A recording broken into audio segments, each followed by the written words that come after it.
If I asked you to name the most powerful tool you have to navigate life, what would you say? Your knowledge? Your willpower? Maybe your habits? But what if I told you it's none of those? Because there's something deeper, something ancient, timeless, and often ignored. Your intuition. Florence Scovel Shinn didn't just talk about faith and affirmations. She spoke about the inner knowing that guides you, the voice that whispers before logic kicks in. And Carl Jung? He believed your intuition is a direct bridge between your conscious and your subconscious mind, the language of your soul, not your ego. And yet, in a world flooded with noise, plans, routines, and endless advice, your intuition gets drowned out. Let me ask you, how many times have you ignored a gut feeling only to realize later that it was right all along? We live in a society that worships logic. It teaches us to weigh the pros and cons, analyze risks, and doubt what can't be explained. But your intuition? It doesn't ask for evidence because it already knows. Florence called it the spiritual sensor. She believed that when you're aligned, really aligned with divine order, your intuition will guide you faster than any strategy ever could. Jung went even deeper. He said that intuition draws from the collective unconscious, meaning your deepest truths may come from something far beyond your personal experience. A universal intelligence, a soul memory, a spiritual compass. And if you want to truly reprogram your life, you must first learn to listen to this inner voice. You must stop ignoring the signals, the nudges, the signs. Because the truth is, your intuition is not a mystery. It's a muscle. And the more you trust it, the stronger it becomes. In this video, you're going to learn exactly how to recognize that voice, how to align with it, and how to use it to reprogram your subconscious mind for clarity, purpose, and divine timing. So take a breath. Tune in. Your intuition has been trying to reach you. Let's clear something up. Intuition is not guesswork. It's not wishful thinking. And it's definitely not a magical download reserved for the enlightened few. Intuition is real. It's structured. And when understood, it becomes one of the most precise tools for transformation. Florence Scovel Shinn taught that intuition is the divine intelligence within, guiding your every step when the ego steps aside. According to her, the ego is loud, always trying to fix, figure out, and force outcomes. But the soul? It waits. It speaks in silence, symbols, and deep inner knowing. Jung described this perfectly. He said that most people don't really see their own inner world.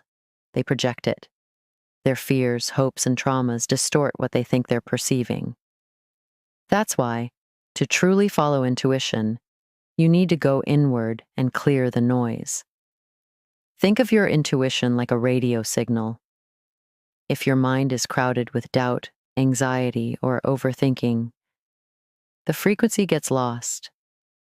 But when you quiet the noise and reconnect to your subconscious, that's when the signal becomes clear. Have you ever made a decision so quickly, so confidently, that you didn't need to second guess it? That wasn't luck. That was your intuition, responding in real time because your subconscious recognized something before your conscious mind could process it. Florence said that your intuition will always guide you to the right place at the right time when you're spiritually aligned.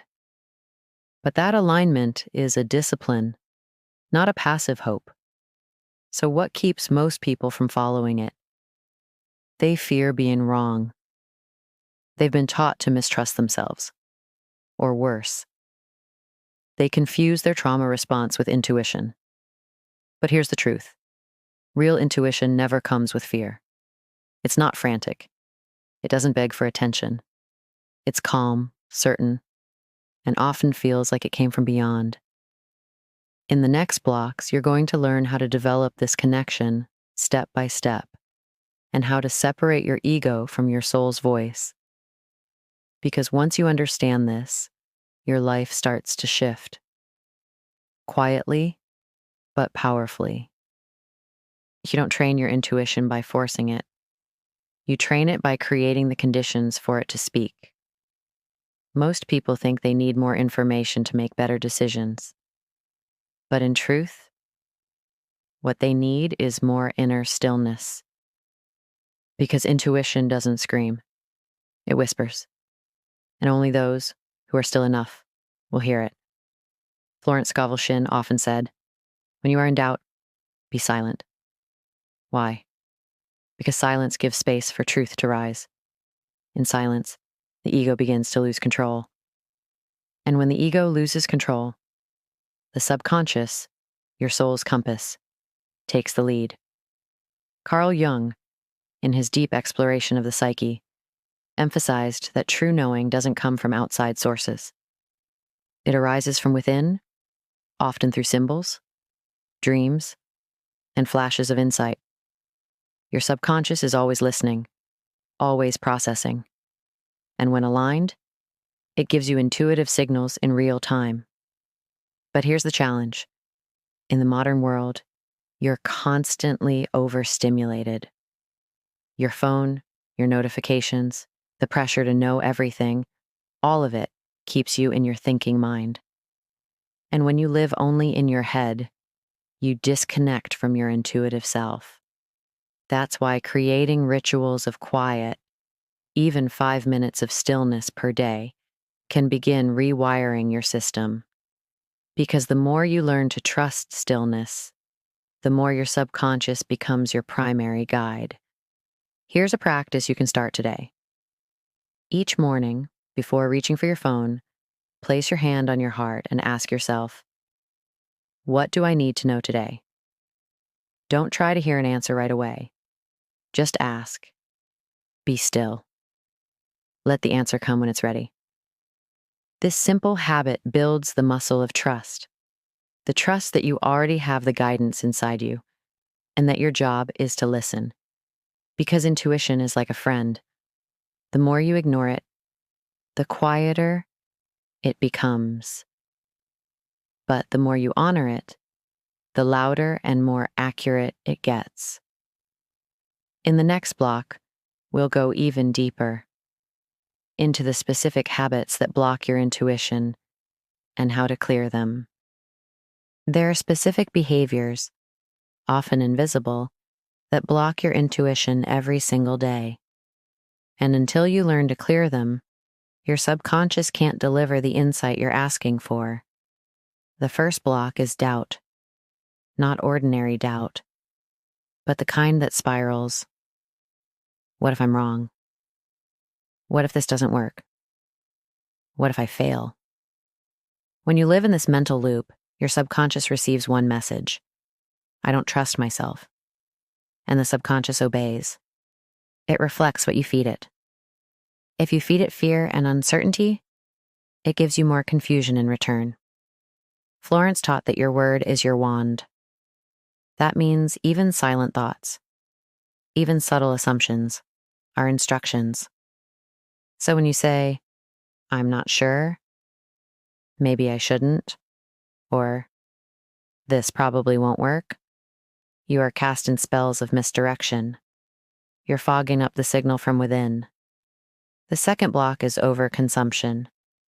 We think intuition is a voice we must go searching for, but often it's being drowned in noise, scrolling constantly, jumping from one video to the next, asking 10 people for advice instead of sitting with yourself for 10 minutes.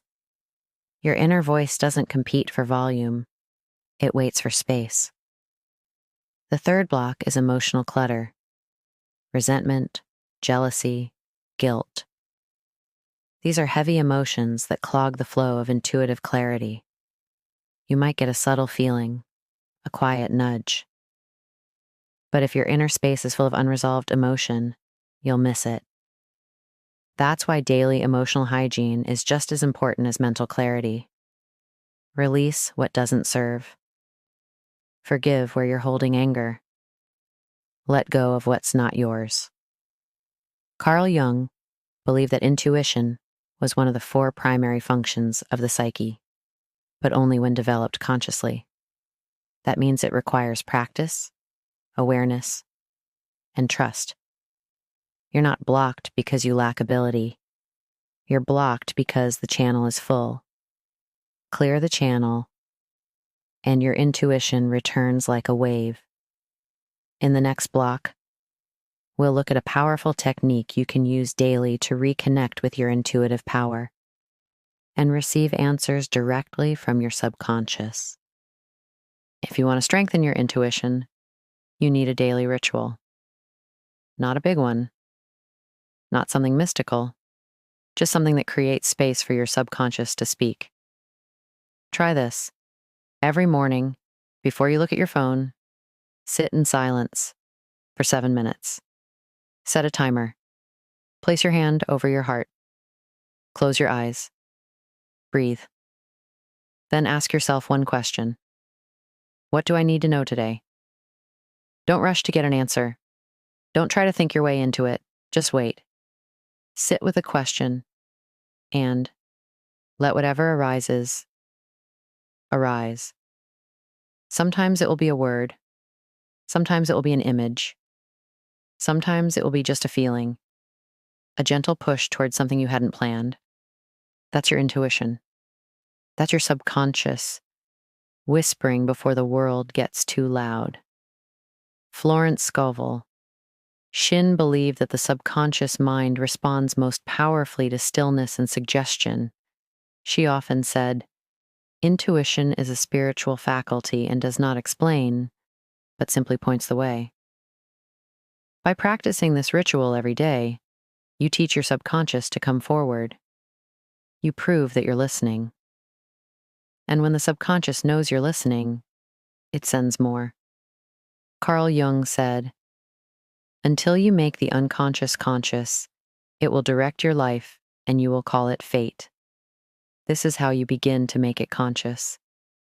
Through pause, through listening, through trust. This ritual is not about getting all the answers instantly.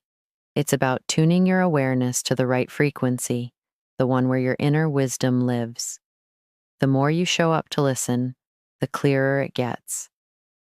So tomorrow morning, before the noise begins, try it. Put your hand on your heart. Ask the question and listen. It might feel small, but it will move mountains. In the final block, I'll remind you how Florence's teachings align with this and how this simple practice can become the foundation for a radically intuitive life. You don't need to force your life into place. You don't need to figure everything out right now. You only need to listen and act when your intuition speaks. Florence Scovel Shinn taught that every problem we face is a result of losing touch with the divine guidance within. She believed that intuition is the real compass, not logic, not fear, not pressure from the outside world. Carl Jung echoed the same truth, that the unconscious mind is not chaotic or random, but deeply intelligent. It holds every answer. It just needs space to emerge. That's why this practice, placing your hand over your heart, asking and listening, is not small. It's revolutionary. It interrupts the pattern of noise. It teaches your subconscious that you are no longer ignoring it. And over time, it becomes a partnership, a dialogue, a dance between your conscious mind and your higher wisdom. Here's what I want you to remember today. There is a place that you are to fill, and no one else can fill it. There's something you are to do, which no one else can do. Florence Scovel Shinn. You don't discover that place by forcing, you discover it by listening. And now, I want to ask you something. What message has your intuition been trying to tell you lately that you've been ignoring? Take a second, breathe, and share it in the comments. Speaking it out loud is often the first step to honoring it. If this message resonated with you, subscribe to the channel. This space is here to guide you back to yourself, one powerful idea at a time. And if you're ready to deepen your journey, I invite you to watch the next video right here, where we'll explore another life-changing principle from Florence Scovel Shinn. You're not lost. You've just been too loud to hear the way. Stay quiet, stay soft, and let your intuition lead.